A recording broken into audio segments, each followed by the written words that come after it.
Hi, and welcome back. I'm Kanisha Leggett with KUMSOT, and this week I had the opportunity to interview a retired occupational therapist who worked in pediatrics and the school system. I had to interview a retired OTR because I do not currently know an OTR working in the school system. But I found that the information that this OTR was able to provide, I still continue to hear from my friends that are CODAs, some of the struggles and some of the joys that she had. So the first question I had the opportunity to ask was, what was the thing that she loved most about pediatrics?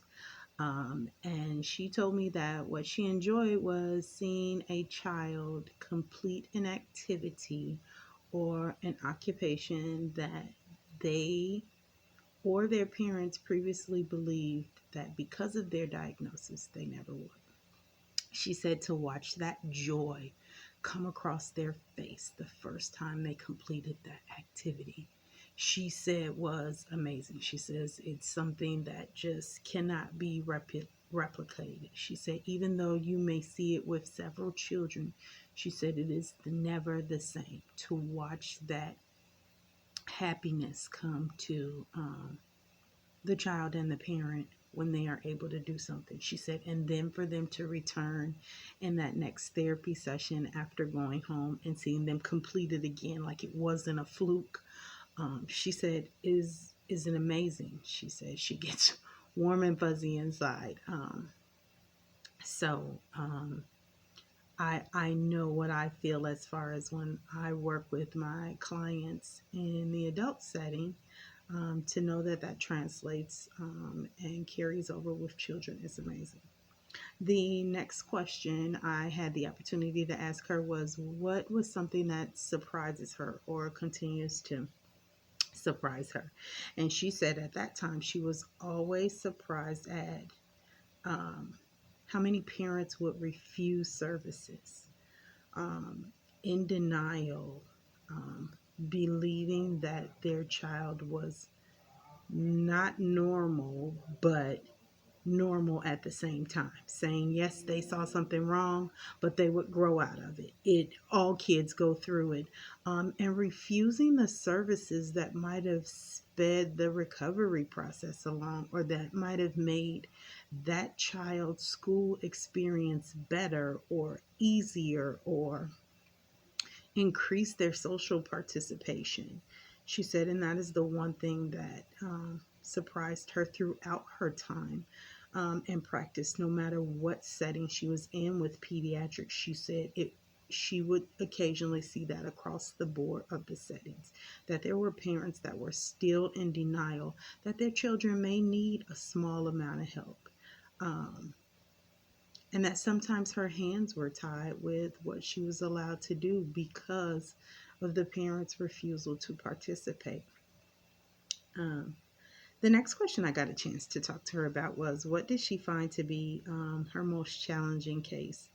Um, and she described a scenario to me where she received a referral for a child, and the referral stated that the child was having difficulties in school and with some um, ADLs at home. The child was a 7-year-old girl. She said she contacted the teacher, she contacted the parent, and the parent, the mom, wanted to meet with her, um, but was unable to schedule a time. So she met with the mom at the home. Unbeknownst to her, the mother was attempting to use her to convince the father to allow treatment. Apparently, the child had received an autistic diagnosis the prior year. However, the father was refusing services. Also, unbeknownst to her, was that the child had two older siblings and one younger sibling. One of the older siblings had an autism diagnosis, and they were in the process of potentially receiving an autism diagnosis on the younger child. After speaking with both parents, what she came to realize was that the father was refusing services because the eldest child had displayed some of the same behaviors, however, had grown out of them and was normal.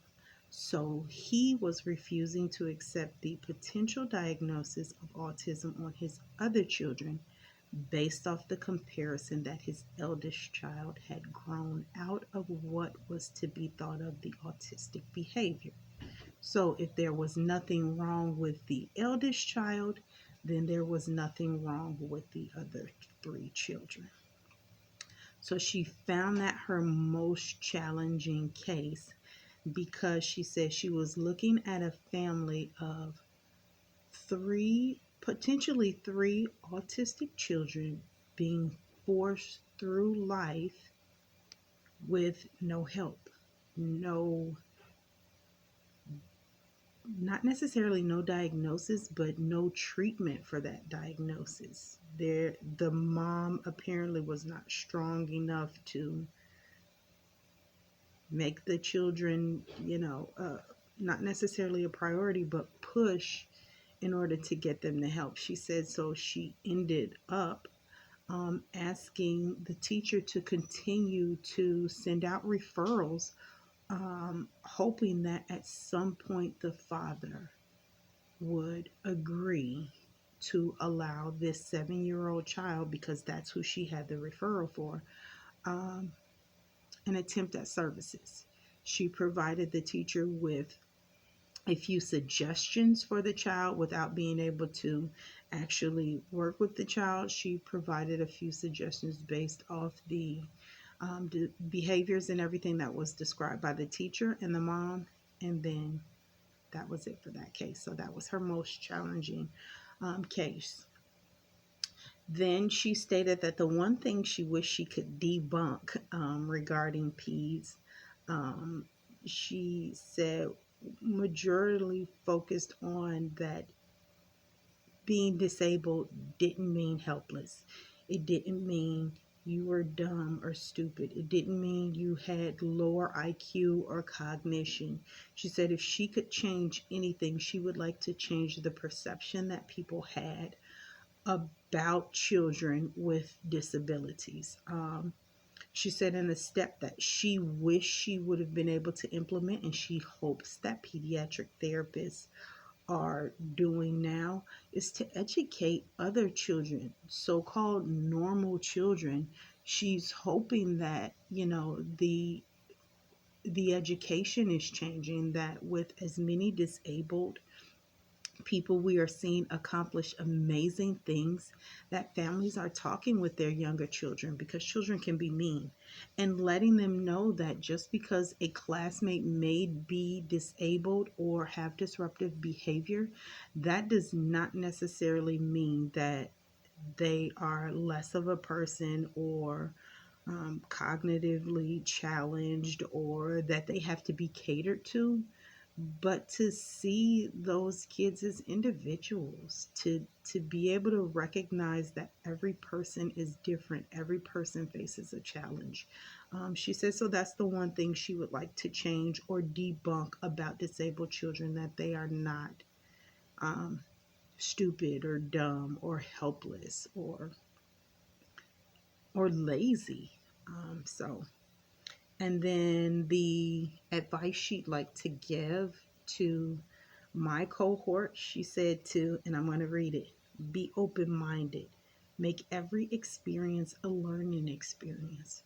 Focus on the kiddo, not the diagnosis. Learn something from every child and every family you meet. Write down treatments you like and adjust the ones you don't like to make them be better. Go be amazing. The world needs more great OTs.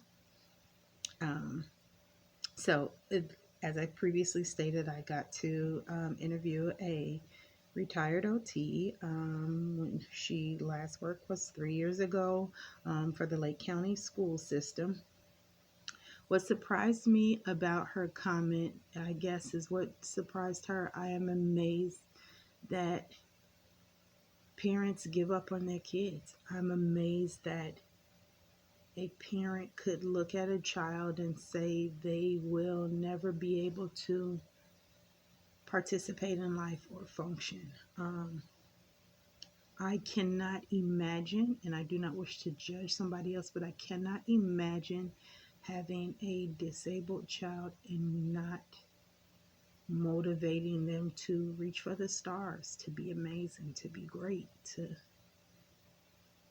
teach them that anything that they're going through, we could make adjustments for. And I cannot imagine what a parent must be struggling with to refuse treatment, to remain in denial, to not want every opportunity or resource that could help their child succeed in life.